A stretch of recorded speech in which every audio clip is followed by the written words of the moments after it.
Hi guys, welcome back to Non-Mimic Productions, and I'm here today with Chantal. Hi everyone, thanks for having me.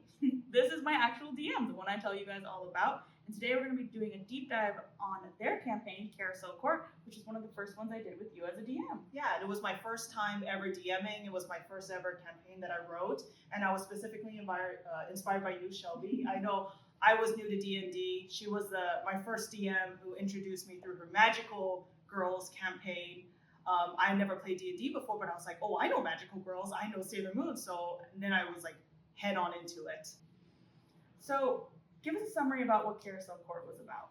So Carousel Court was basically inspired by the works of Alexandre Dumas, so The Three Musketeers, The Count of Monte Cristo, and The Man in the Iron Mask. And I wanted a story that centered around three players that basically went on a journey together to rescue a queen and save the kingdom and France and the country. There were so many cool moments in the campaign. Clearly there was more inspiration. I knew it to be Three Musketeers. What other inspirations did you find in the end? I think tonally, one of the things that I strive to be close to was Full Metal Alchemist, because there was this whole grand conspiracy of these mages that were trying to suck the energy from the kingdom and countryside to power their own arcane evil devices and create their own monsters.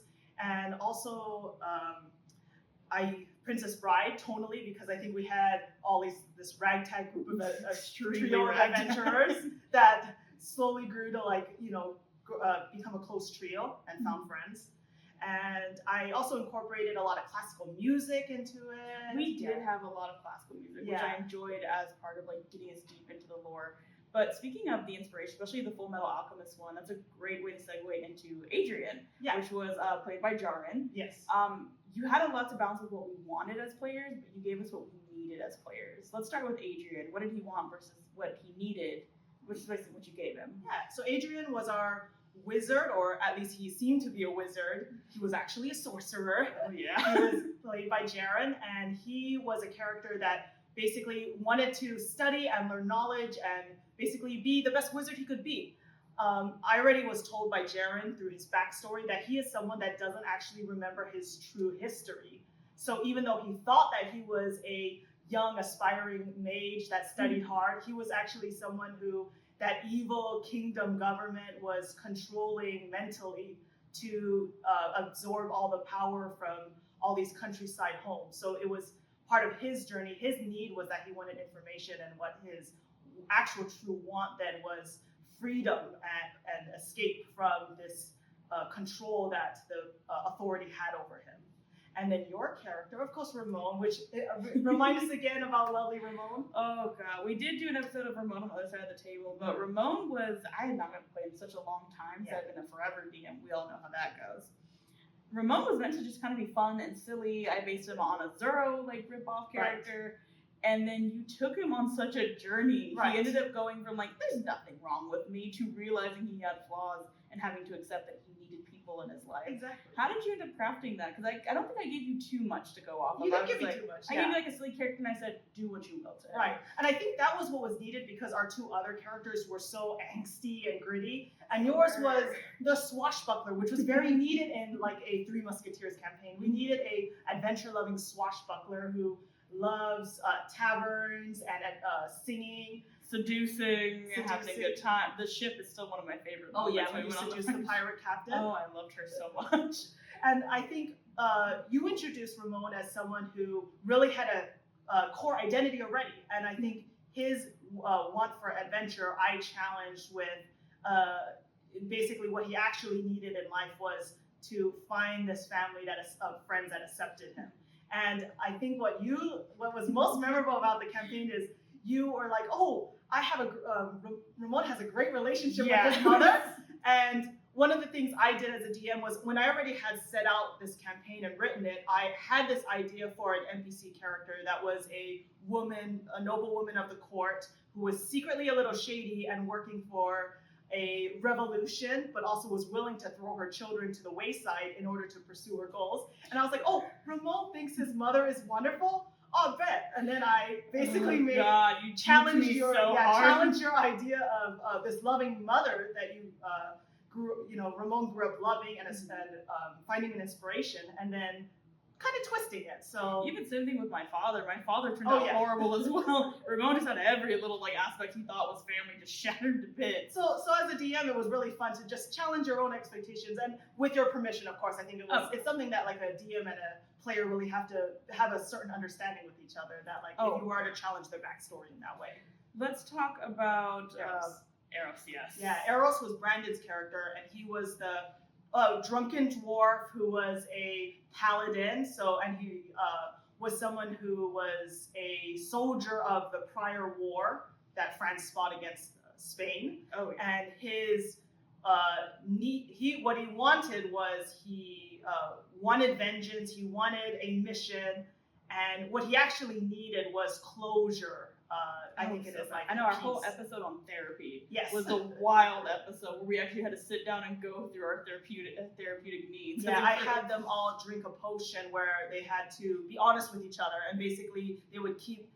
They want to fail, I think, constitution checks. Yes, we wanted to fail, and Yeah. some of us were not failing. Because if they weren't, then they would have to repeat another truth about themselves, almost like two truths and a lie. Oh, yes. And he wasn't entirely honest with some of his past and some of his intentions with his group. And that was a way, story-wise, to actually make the players kind of grow together and have like a fun interaction and banter with each other. We did. I think Brandon's character was our most, because the two of us, I was very out there, very theatrical. Yeah. Adrian was very angsty, very upset, and then there was our drunk dwarf that kind of kept us a little grounded on the end of the days, because we were always going off doing things we were not supposed to be doing in some sort of fashion. With that, how did you set up the incentives, the motives for the characters? So you definitely baited us in the story to like continue going, and all your story plotting was so well thought out, and each game was so well done. Yeah. How was your process going over how to make those moments? I think the secret, which any DM would tell you, is it's actually not all thought out. And I gotta admit that's true too. What is best, I think, and you can tell me what your opinion is. Like if what I decided was I'm going to have the bare bones of a story, but have it flexible enough that when the players, have actions, when they challenge what is happening in the stories, that is flexible enough that the story is able to adapt. So I had like, okay, you guys are going to at some point at the end fight a evil monster that is really like a creation and the king in disguise. But I had that as the main idea, but along the way, you guys making decisions based on your character's choices was really changing all the different plot lines of the story. So even like Ramon's mom, that was not something I intended, but because I was able to reinsert this NPC from your backstory into the story, I think that worked very well. And another thing I did was weave in different, I think, antagonistic foils to you guys. For example, for Ramon, the frivolous mistress was really your big bad. That was my problem the whole time. God, I hated that woman. And for Eros, the dwarf, it was the evil king was his big bad. And then for our mage, Adrian, his big bad was the archmage that was plotting this entire thing.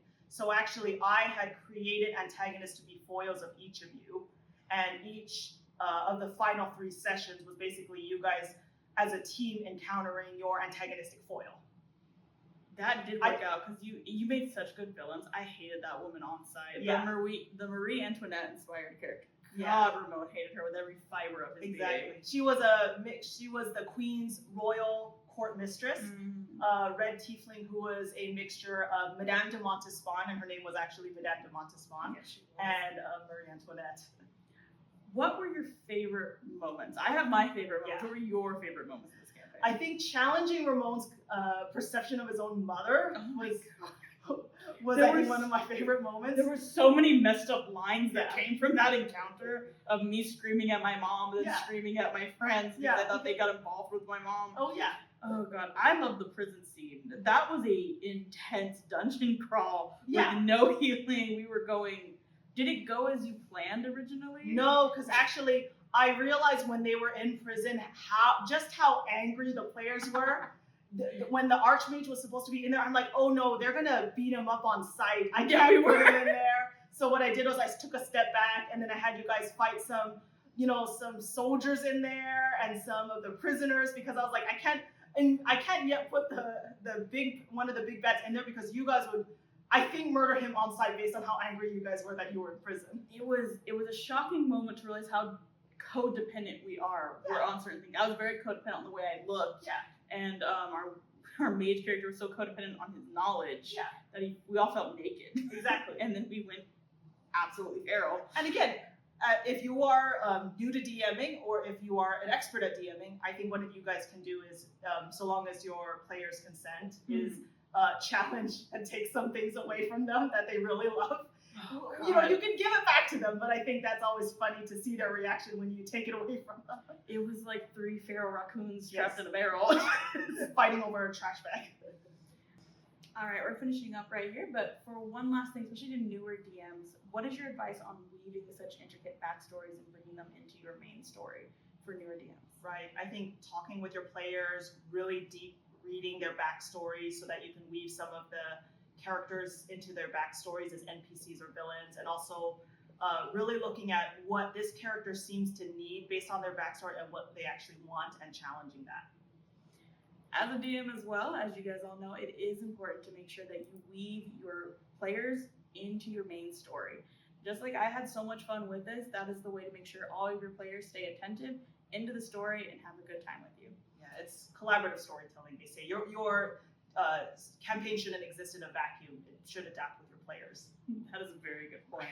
Thank you for telling us about Carousel Court. Thank you for having me. Thanks for watching, guys. Check us out next time. Bye.